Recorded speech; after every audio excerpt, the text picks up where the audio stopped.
Norway is often cited as one of the world's most prosperous and well-managed economies.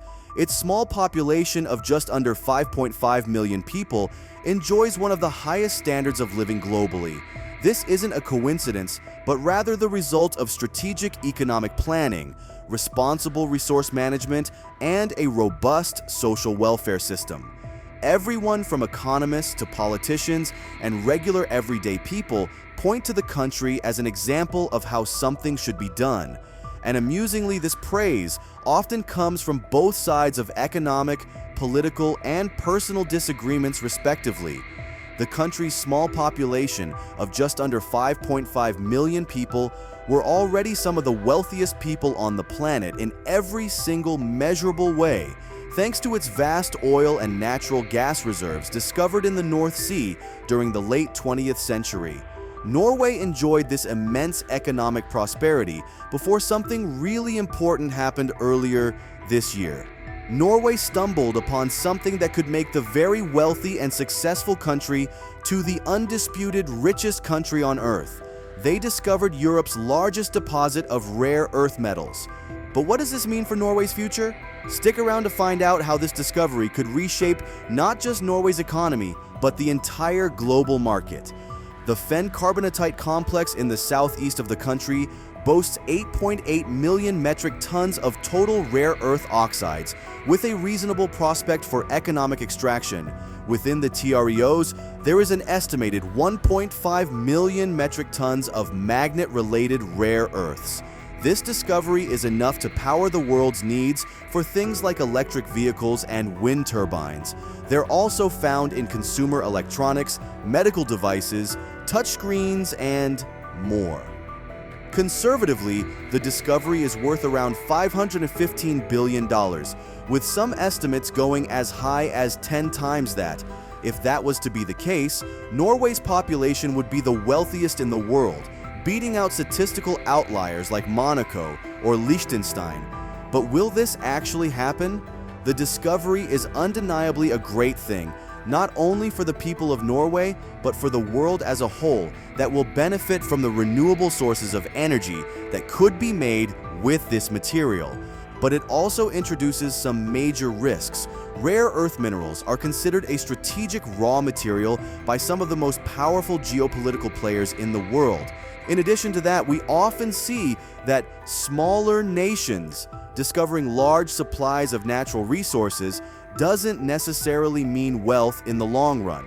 It's naive to think that this couldn't happen in Norway, and understanding the country's plans with this new discovery can teach us a lot about some of the most important economic issues in the world today, from the responsible management of natural resources, the economic philosophy of Norway itself, and what separates macroeconomic success from failure.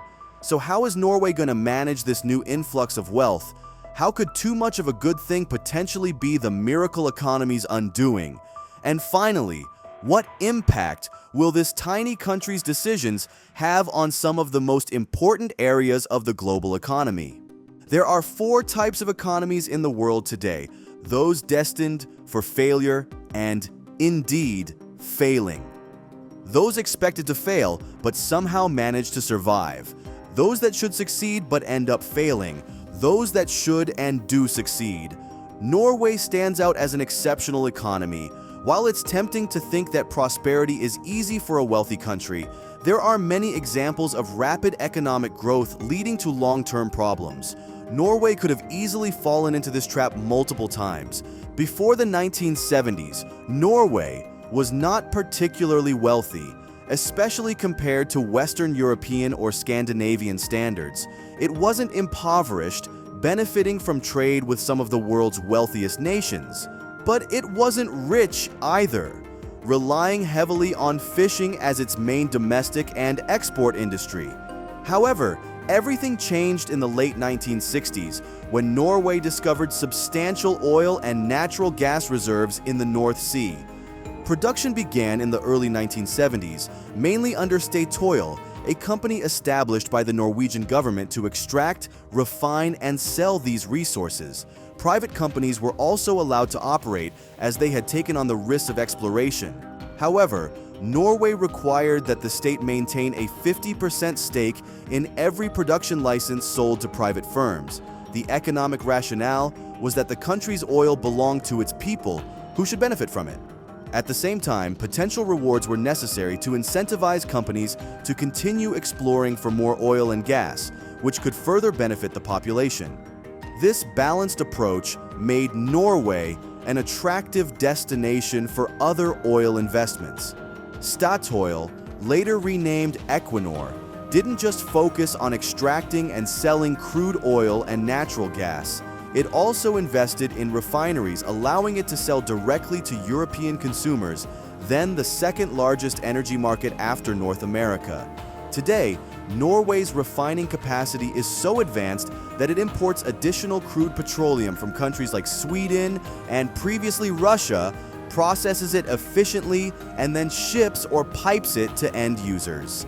The revenue generated by the Norwegian government from these natural resources is enormous. While the total operation is relatively small compared to major producers like the Gulf states, Russia, and the USA, Norway has historically retained a high share of these revenues for its people. This contrasts with many other countries where most profits go to resource companies, leaving the state and its citizens with the leftovers. Norway again also had a bit of luck on their side here because they were a member of NATO and didn't have these same geopolitical struggles that a lot of other countries that discovered vast natural resources in the decades after the Cold War. It must also be recognized that Norway's small population means that any revenues are not spread thin. Ensuring that natural resource revenues benefit the populace instead of a few oil companies or well-connected politicians is just the first step in using them responsibly to build a successful economy, rather than squandering them and causing various problems. Surprisingly, this is probably the easiest step. Norway had some advantages when it discovered oil because it was already a robust democracy. Although not wealthy, it had enough capital to develop its own oil extraction infrastructure. This contrasts with many oil-rich countries in sub-Saharan Africa, which often rely on foreign entities to fund their extraction efforts and thus become more dependent on those entities' demands. Despite its advantages, Norway handled the rapid discovery of natural resources exceptionally well. There are numerous other advanced and democratic countries that have allowed themselves to be pressured by resource companies into giving away more than a fair share of their natural wealth without singling out any country in particular. The U.S. state of Alaska employs a similar strategy by distributing a portion of oil revenues to its residents each year and not imposing state income taxes. Alaska's status as a U.S. state, coupled with its pre-existing wealth and political stability, means these policies didn't drastically transform its economy as seen in Venezuela. Other nations have utilized their oil revenues to finance grand development projects with the goal of boosting tourism and international business, theoretically replacing the oil industry when reserves are depleted or demand for fossil fuels wanes. This approach is not inherently flawed, but transparency issues often arise in countries pursuing this path. It can be difficult to discern whether leaders are investing in sports teams for the long-term benefit of their country's sports and tourism sectors, or simply indulging personal interests with vast sums of money. Additionally, this strategy often shifts the benefits from foreign oil companies to various businesses. The development strategies in places like the UAE, Qatar, and Saudi Arabia heavily rely on minimal or zero taxes on businesses and individuals. Without these tax incentives, many businesses might not establish operations in these regions, and once oil revenues deplete, it is uncertain if these countries can sustain their high expenditure and low tax model. Norway took a distinctly different route. It maintains high taxes on businesses, individuals, and economic activities such as sales and property ownership. Although the national income tax rate might appear low, Additional regional taxes and levies result in even average earners paying more than half their income to the government, excluding sales or value-added taxes. Norway also has one of the highest VAT rates globally, charging 25% on most goods, with higher rates on items like alcohol. On the surface, it's not immediately obvious where all this tax money goes. Norwegian cities are efficient but understated, lacking towering skyscrapers or artificial islands. Instead of dispersing money directly to citizens or investing in flashy infrastructure, Norway channels these funds into a national savings account known as the Sovereign Wealth Fund. Today, the total value of Norway's government pension fund exceeds 1.7 trillion US dollars. 1.7 trillion US dollars works out to be almost 330,000 US dollars for every man, woman, and child who is a citizen of Norway, which means if this fund was just directly handed over to everyone, Norwegians would be the richest people on the planet. Of course, the government doesn't spend the oil revenue directly either, which has its benefits. Eventually, this money is used for public spending, but first, it accumulates in the Sovereign Wealth Fund. The significance of this lies in the fund's name itself, the Government Pension Fund, or more precisely, the Statens Pensjonsfond. Apologies to any Norwegian speakers watching. The pension fund isn't exclusively for pensions.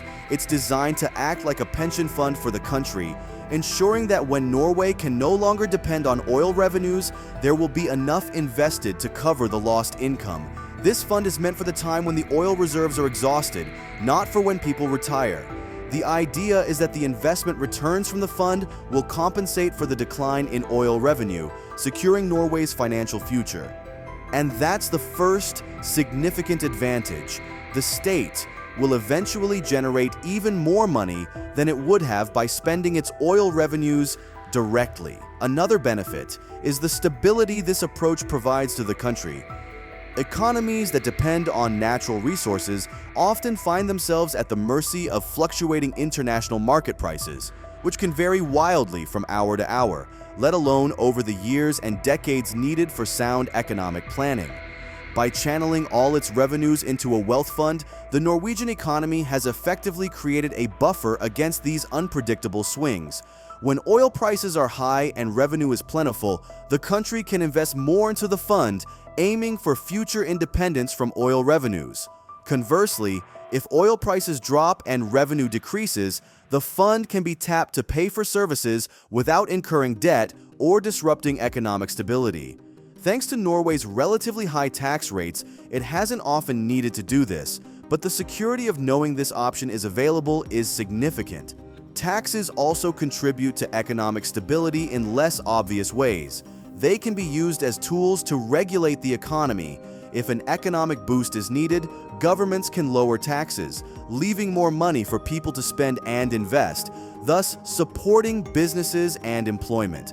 Conversely, if the economy is overheating and issues like inflation or inequality arise, a government can raise taxes or adjust tax brackets to address these problems directly.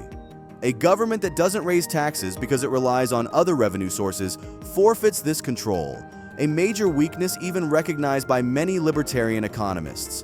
Moreover, taxes create a social contract between the government and its citizens. When people pay taxes, they naturally become more invested in how their government spends their money, leading to greater scrutiny of issues like corruption or embezzlement.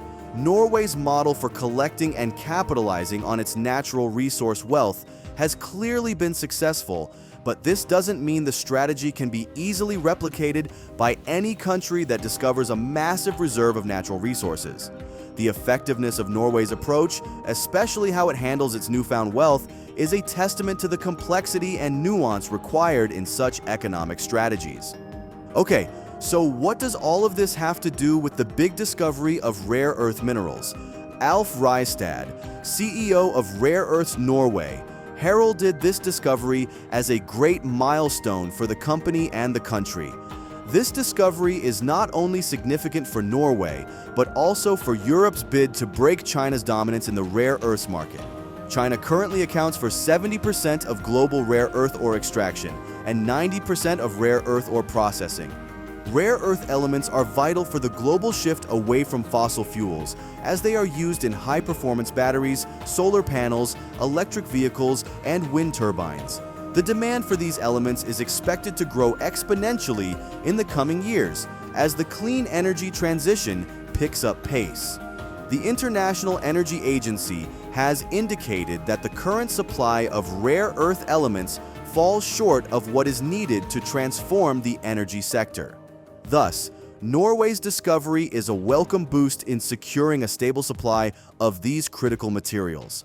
The European Union has been particularly eager to reduce its reliance on imports from China and aims to extract at least 10% of its annual demand for rare earths by 2030. Rare Earths Norway is set to contribute significantly to this goal. This discovery has the potential to propel Norway's economy to new heights. While the country is already one of the wealthiest in the world, the economic benefits from the rare earth elements could be substantial. Unlike oil and gas, which are finite and subject to fluctuating prices, rare earth metals are expected to become even more valuable as the world transitions to sustainable energy solutions. The discovery of rare earth metals could mirror the success of Norway's oil management, provided the revenues are handled with the same prudence.